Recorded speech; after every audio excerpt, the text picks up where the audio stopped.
Assalamualaikum warahmatullahi wabarakatuh. Perkenalkan, nama saya Imam Khairuddin dari SMA Muhammadiyah Dahlan, Kota Metro. Saya di sini akan membacakan cerpen yang berjudul Chemistry is My Life. Selamat menyaksikan. Terima kasih. Metro, 15 Mei 1978. Hari itu, aku ingin bunuh diri. Rencana itu sudah lama berada dalam pikiranku.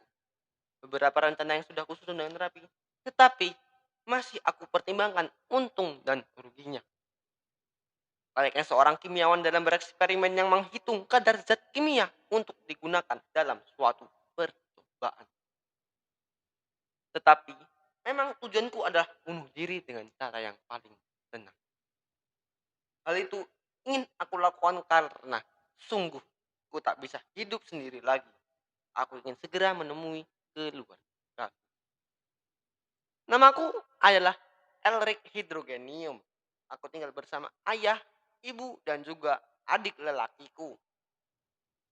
Tetapi peristiwa itu mengakibatkan semua keluargaku habis terbunuh.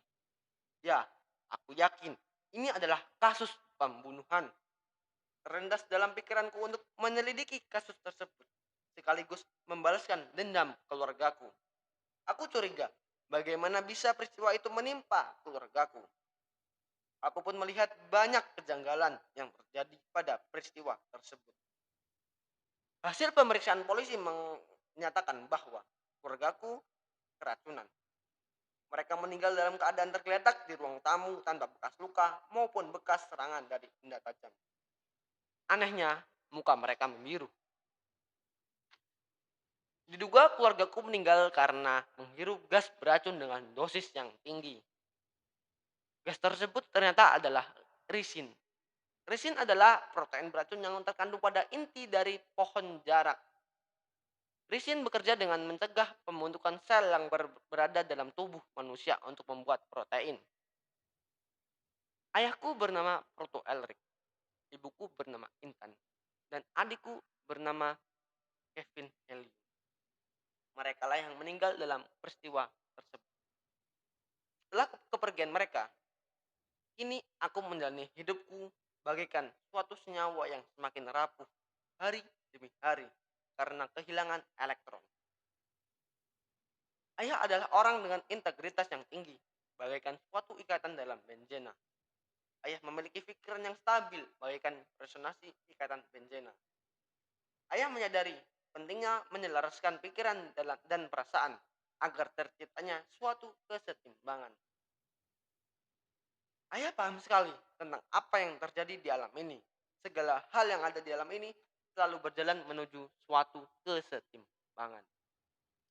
Beberapa minggu setelah kepergian mereka, aku pun kembali ke rumah dan melihat keadaan ruang tamu yang berantakan. Tiba-tiba mataku tertuju ke ujung sofa. Aku menemukan sutai kalung berwarna putih perakan. Aneh, aku merasa kalung itu bukan milik salah satu dari keluargaku. Aku tidak pernah melihat keluargaku memakai kalung itu. Aku pun memeriksa kalung itu dengan cara mereaksikannya dengan elemen lain. Sehingga inti kalung tersebut lunak dan juga tidak lancar dalam menghantarkan arus listrik. Aku pun menyadari bahwa itu bukan kalung sembarangan. Kalung itu mengandung logam langka yang mengandung unsur plutonium. Plutonium adalah logam yang ditemukan pada tahun 1934 dan baru diproduksi pada tahun 1940. Plutonium memiliki ciri-ciri yang rapuh dan keras dengan titik leleh yang rendah sekitaran 640 derajat Celcius dan titik didihnya yang sangat tinggi yaitu 3228 derajat Celcius.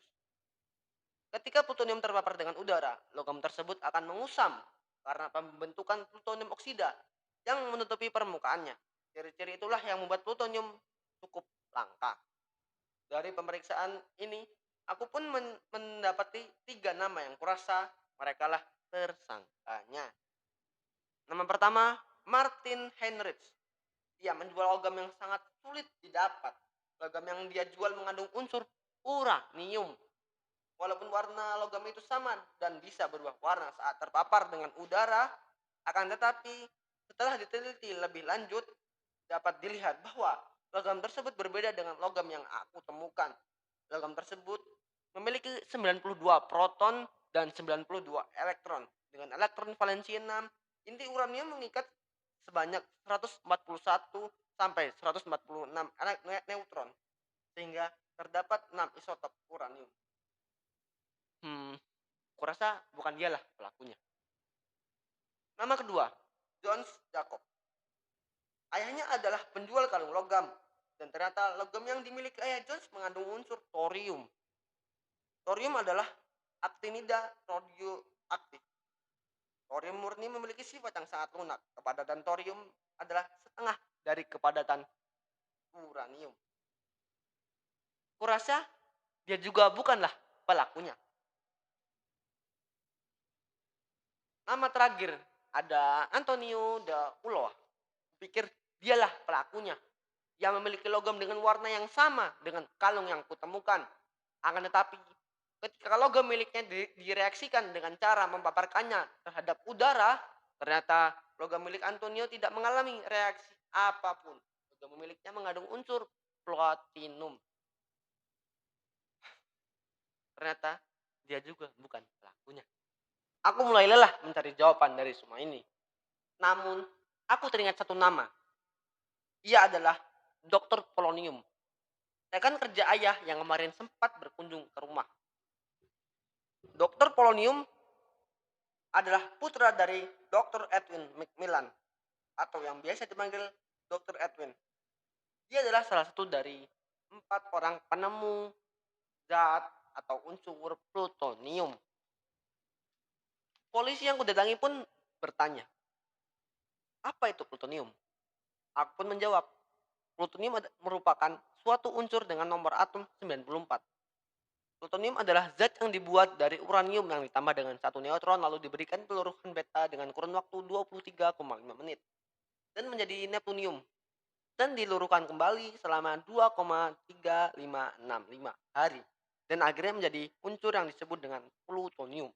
Di dunia ini, plutonium memiliki harga jual yang tinggi dan termasuk sebagai zat radioaktif. Kemampuannya yang begitu besar dapat menghancurkan sebuah kota dalam sekali waktu. Apabila hal ini ingin dilakukan hanya dengan melakukan reaksi fisi atau reaksi pelepasan. Pelepasan yang dimaksud adalah pelepasan sebuah neutron secara berkelanjutan. Jika hal itu terjadi, maka sebuah kota pun dapat hancur dalam sekejap. Polisi pun terkejut saat mengetahui bahwa plutonium adalah benda berbahaya dan langsung menyita kalung yang aku bawa. Akhirnya, polisi pun memutuskan untuk memberitahuku dan membantuku mencari Dr. Polonium, pelaku atas pembunuhan tersebut. Yang akhirnya, peristiwa ini memulai terlihat titik terangnya. Semua ini berkat aku mempelajari ilmu kimia. Belajar tentang kimia sangatlah bermanfaat dalam kehidupan. Bahkan, masalah dalam kehidupan pun dapat terselesaikan. Jadi, bagaimana kalau hidup ini tidak mengenal ilmu kimia? Pasti sangat sulit dan membingungkan, bukan? Pesan yang moral kita dapat adalah dari perkataan Kiai Haji Ahmad Dahlan, yaitu, carilah sekuat tenaga harta yang halal. Jangan malas. Setelah mendapatkannya, pakailah untuk kepentingan dirimu sendiri, anak, dan istrimu. Secukupnya. Jangan terlalu mewah. Kelebihannya dermakanlah di jalan Allah. Terima kasih. Wassalamualaikum warahmatullahi wabarakatuh.